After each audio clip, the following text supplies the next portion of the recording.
بسم الله الرحمن الرحيم الحمد لله رب العالمين والصلاة والسلام على سيد المرسلين محمد وعلى آله وأصحابه أجمعين أما بعد قال الله تبارك وتعالى في كلامه المجيد أعوذ بالله من الشيطان الرجيم لن ينال الله لحومها ولا دماؤها ولكن يناله التقوى منكم كذلك سخرها لكم لتكبروا الله على ما هداكم وبشر المحسنين. سامعین کرام، ذی الحجہ کے مقدس ایام چل رہے ہیں. بعض مقامات پر آج عید الاضحیٰ منائی جا رہی ہے اور بعض مقامات پر کل انشاءاللہ عید الاضحیٰ ہوگی. حج کا سلسلہ بھی رواں و دواں ہے. البتہ اس سال عید الاضحیٰ بھی اور حج بھی اس انداز سے ہو رہا ہے کہ دنیا کا اکثر حصہ لاک ڈاؤن کا شکار ہے. اللہ تبارک و تعالیٰ کی طرف سے مختلف حالات لائے جاتے ہیں، مختلف طریقوں سے انسانوں کو آزمایا جاتا ہے. ہر مرحلے پر، ہر موقع پر مقصد یہ ہوتا ہے، روح یہ ہوتی ہے کہ یہ انسان میرا بندہ ہے یا نہیں، یہ چیک کرنا مقصود ہوتا ہے.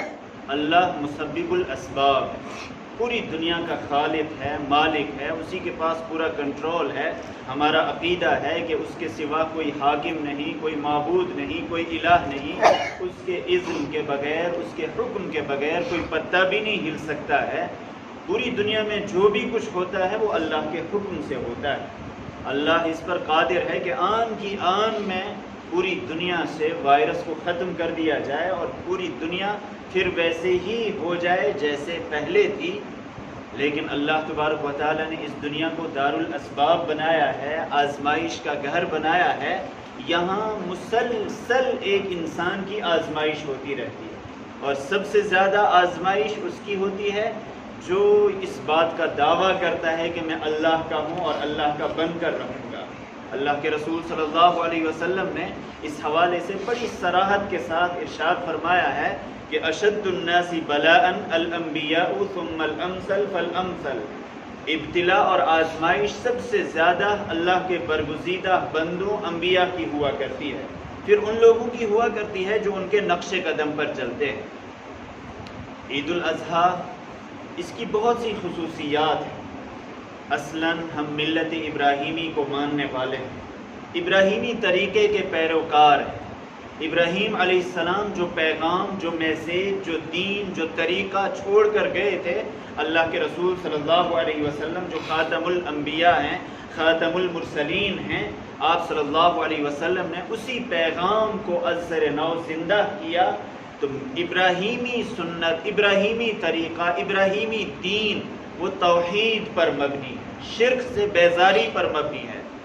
ابراہیم علیہ السلام کی پوری زندگی کا اگر جائزہ لیا جائے، دو لفظوں میں اس کو یوں بیان کیا جا سکتا ہے کہ پوری زندگی ان کی توحید کو برپا کرنے اور شرک کو ختم کرنے پر صرف ہوئی.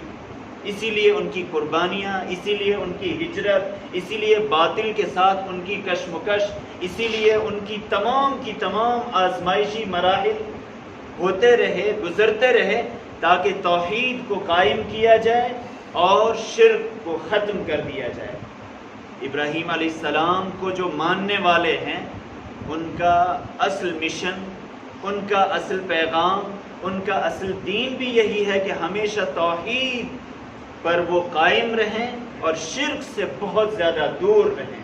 اور اس سلسلے میں اس کے لیے جو بھی قربانی دینی پڑے، انسان اس قربانی کے لیے ہر وقت تیار رہے. کل انشاءاللہ ہم قربانیاں بھی کریں گے اور قربانی ضرور کرنی چاہیے. یہ ابراہیمی سنت ہے. ابراہیمی سنت ہونے کے ساتھ ساتھ اللہ کے سامنے اس عہد کو پھر تازہ کرتا ہے انسان کہ اے اللہ، جو کچھ ہے وہ تیرے ہی لیے ہے. ان صلاتی ونسکی ومحیای ومماتی للہ رب العالمین لا شریک لہ. میری نماز، میری قربانی، میرا مرنا، میرا جینا سب رب العالمین کے لیے ہے. اور اس لیے ہے کیونکہ وہ وحدہ لا شریک لہ ہے. یہ قربانی کوئی ظاہری رسم نہیں، بلکہ یہ توحید کی علامت ہے، توحید کا ایک سمبل ہے۔ اس بات کا انسان اظہار کرتا ہے کہ جو کچھ میں پیش کروں گا وہ اللہ کے لیے پیش کروں گا، اور کسی کے سامنے پیش نہیں کر سکتا ہوں، بلکہ اللہ کی رضا کے لیے اور اللہ کی راہ میں قربان کرنے کے لیے میں ہر چیز کو قربان کرنے کے لیے تیار ہوں۔ انسان کا بنیادی مقصد دنیا کے اندر وہ اللہ کو راضی کرنا ہے۔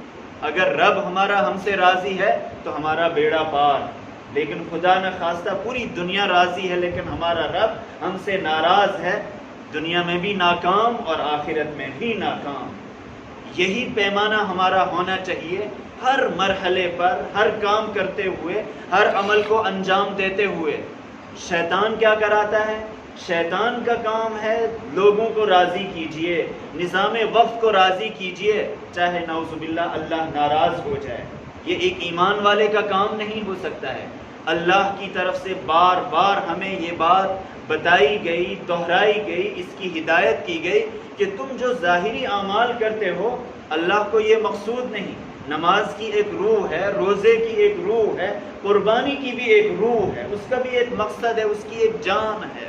لَن يَنَالَ اللَّهَ لُحُومُهَا وَلَا دِمَاؤُهَا وَلَكِن يَنَالُهُ التَّقْوَى مِنكُمْ۔ اللہ کو تمہارے قربانی کے جانوروں کے گوشت پوست کی، ان کے خون کی کوئی ضرورت نہیں۔ اللہ تو غنی ہے، اللہ ہمارا محتاج نہیں ہے۔ وَلَكِن يَنَالُهُ التَّقْوَى مِنكُمْ، وہ آپ کے دل کے تقوی کو چیک کرنا چاہتا ہے، آپ کے دل میں نیت کیا ہے، آپ کے دل کے اندر کھوٹ تو نہیں ہے، آپ کے دل کے اندر اللہ کی رضا کے لیے کیا نیت ہے، کیا ارادہ ہے۔ كَذَلِكَ سَخَّرَهَا لَكُمْ، یہ اللہ ہی کی تو ذات ہے جس نے ان جانوروں کو تمہارے لیے مسخر کر دیا ہے، کنٹرول میں کر دیا ہے۔ آپ چاہتے ہو ان کا گوشت کھاتے ہو، آپ چاہتے ہو ان سے دودھ حاصل کرتے ہو، آپ چاہتے ہو ان کو کھیتی باڑی میں استعمال کرتے ہو، آپ چاہتے ہو ان کو مال برداری میں استعمال کرتے ہو۔ یہ اللہ کی طرف سے ایک بہت بڑی عنایت، اللہ کا ایک بہت بڑا احسان ہے کہ جانوروں کو، طاقتور جانوروں کو آپ کے لیے مسخر کر دیا ہے۔ اور جب مسخر کیا ہے اب ضروری ہے کہ اللہ کی کبریائی بیان کی جائے، ان جانوروں کے ذریعے شرک نہ کیا جائے، ان جانوروں کو غیر اللہ کے نام پر ذبح نہ کیا جائے، ان جانوروں کو غیر اللہ کے نام پر چھوڑا نہ جائے، بلکہ ان کو ذبح کیا جائے، ان سے کام لیا جائے صرف اور صرف اللہ کی رضا کے لیے۔ اللہ چاہتا ہے کہ یہ تکبیر آپ پڑھتے ہیں ایام ذی الحجہ میں، اس کی ایک روح ہے کہ ہر وقت آپ کے ذہن و دماغ میں اللہ کی کبریائی وہ ہر وقت انسان کے دل میں پیوست رہے، انسان اسی کے مطابق عمل کرتا رہے۔ بہرحال عید کا پیغام، ایام ذی الحجہ کا پیغام، حج کے ایام کا پیغام اصلاً ہمارے لیے یہ ہے کہ توحید پر ہم قائم رہیں، شرک سے برات کا اعلان کریں، اور اللہ کے دین کو پھیلانے کے لیے، اللہ کے کلمے کو سربلند کرنے کے لیے جو بھی قربانی اللہ کی طرف سے ہم سے مانگی جائے ہم اس کو دینے کے لیے تیار ہوں۔ ابراہیم علیہ السلام نے گھر میں بھی کشمکش ہوئی، گھر بھی چھوڑ دیا، اپنے محلے میں، اپنی بستی میں، اپنے علاقے میں کشمکش ہوئی، توحید کے لیے اس کو بھی خیر بات کہہ دیا۔ باپ مخالف ہو گیا، دھمکی دے دی باپ نے، باپ سے بھی اعلان برات کر دیا۔ اس کے بعد وقت کے نظام، وقت کی حکومت سے بھی کشمکش مول لی، نار نمرود جلایا گیا، اور اس کے بعد ابراہیم علیہ السلام وہاں سے بھی بہت کامیابی کے ساتھ اللہ کی وجہ سے، اللہ کی تائید سے کامیاب و کامران ہو گئے۔ پھر ملک کو چھوڑنا پڑا، پھر مکے کی بے آب و گیا، جہاں کچھ بھی نہیں تھا اس سرزمین میں پہنچتے ہیں۔ وہاں ابراہیم علیہ السلام اپنی بیوی کو، اپنے بیٹے کو چھوڑتے ہیں، اور اس کے بعد وہاں سے فلسطین کی جانب رخ کرتے ہیں۔ پوری زندگی کشمکش والی زندگی ہے۔ ابراہیم علیہ السلام کی زندگی کا ہمیں مطالعہ کرنا چاہیے، اور پھر اپنے آپ کو جانچنا چاہیے کہ کہاں وہ لوگ اور کہاں ہم جو کسی بھی چیز کو قربان کرنے کے لیے تیار نہیں۔ خواہش نفس کی قربانی ہم سے مانگی جاتی ہے، ہم خواہشات کو چھوڑنے کے لیے تیار نہیں، رسم و رواج کو چھوڑنے کے لیے تیار نہیں، شرک سے دور ہونے کے لیے تیار نہیں، نظام وقت ہم سے جو بھی کچھ کہتا ہے ہم اس کے ساتھ کمپرومائز کر لیتے ہیں، ہم اس کے ساتھ کوئی بھی ٹکر لینے کے لیے تیار نہیں۔ بہرحال یہ بہت اہم موقع ہے جس وقت ہمیں اپنا احتساب کرنا چاہیے. کہیں ایسا نہ ہو کہ قیامت کے دن یہی جانور ہمارا گریبان پکڑیں اور کہیں کہ تم نے ہمارے گلے پر چھری تو چلائی تھی، یہ بتاؤ کیا تم نے اپنی خواہشات پر چھری چلائی تھی، رسم و رواج پر چھری چلائی تھی، شرک کے مختلف اعمال پر یہ چھری چلائی تھی؟ اگر چلائی ہوگی تو یقیناً ہم سرخ رو ہیں، لیکن خدا نخواستہ ہم جانور کو تو ذبح کریں لیکن ہماری زندگی مشرکانہ ہو، ملحدانہ ہو، کافرانہ ہو، باغیانہ ہو، پھر ان قربانیوں کا کوئی فائدہ نہیں. اللہ تبارک و تعالی ہمیں قربانی کی حقیقی روح کو سمجھنے کی توفیق عطا فرمائے. وآخر دعوانا ان الحمد للہ رب العالمین. جزاکم اللہ خیر.